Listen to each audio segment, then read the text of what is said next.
¿se podrían establecer analogías no completamente iguales, sino ciertas analogías entre la propaganda que utilizan los talibanes y la que pueden utilizar ciertos partidos políticos en Europa y en España?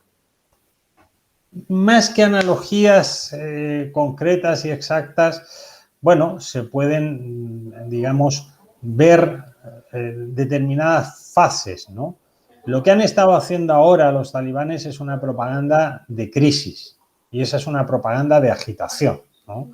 Esto que le ha sorprendido mucho a la gente de que han convocado ruedas de prensa, etcétera, etcétera, bueno, era una situación de crisis favorable a ellos porque han ganado y esas semanas donde se producía la evacuación de occidentales y de los que habían ayudado a los occidentales, etcétera, etcétera, bueno, pues eso era una situación favorable a ellos porque habían ganado y era un poco el colofón, pero era una situación de crisis que de alguna manera había que atender eso, ¿no?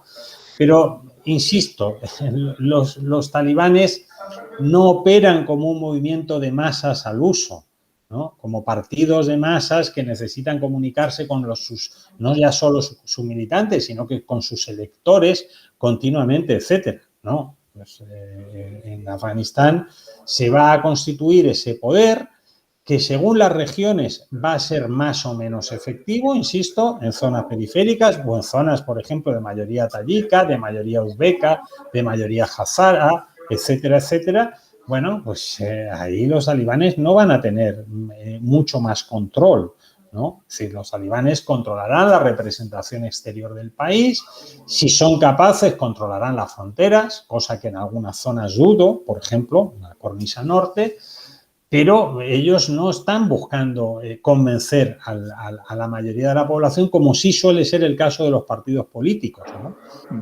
Que sí buscan esa comunicación permanente, etcétera, etcétera, etcétera, ¿no? Entonces, no creo que haya esa analogía más allá de este momento que hemos visto que, bueno, han hecho una comunicación de crisis relativamente aceptable, aprovechando que estaban ahí los medios.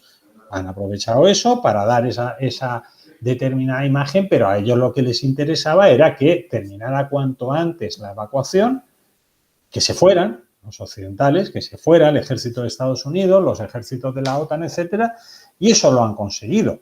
Si ellos en ese periodo, desde que toman Kabul hasta que se va el día 30 de agosto el último soldado estadounidense, etcétera, hubieran hecho una propaganda de otro tipo, mucho más agresiva, pues entonces igual todavía hubiese habido tropas occidentales ahí y eso a los talibanes no les interesa. Los talibanes ya han conseguido que se vayan, han conseguido el control del aeropuerto y han conseguido que el aeropuerto ya lo empiecen a gestionar socios que son Qatar y Turquía, ¿no?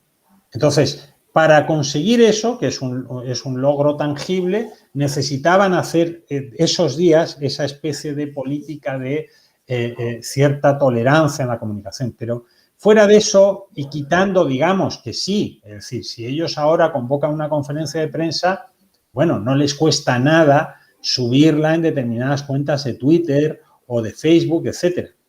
Pero eso no quiere decir que ellos estén buscando sostener su estrategia de propaganda en las redes sociales, ¿no? Quiere decir que han pasado 20 y tantos años de la anterior ocasión en que ellos gobernaban. Yo recuerdo, por ejemplo, en esa época, el 2001, ellos solían hacer una conferencia de prensa en la embajada que tenía Afganistán en Islamabad, que era una de las 2 embajadas que tenían. Bueno, esas conferencias de prensa yo he estado y las vi, pues se transmitían a todo el mundo, etcétera. No había entonces redes sociales. Ahora sí, pues a ellos no les cuesta nada lograr eso. Pero no creo que ellos perciban que eso les va a suponer una ventaja, ¿no? Más allá de esos 4 o 5 estados con los que sí necesitan, porque en este caso es primordial para ellos tener relaciones, ¿no? Para blindarse un poco desde el punto de vista exterior, para tener una interlocución con el mundo exterior y para poder resolver la papeleta económica.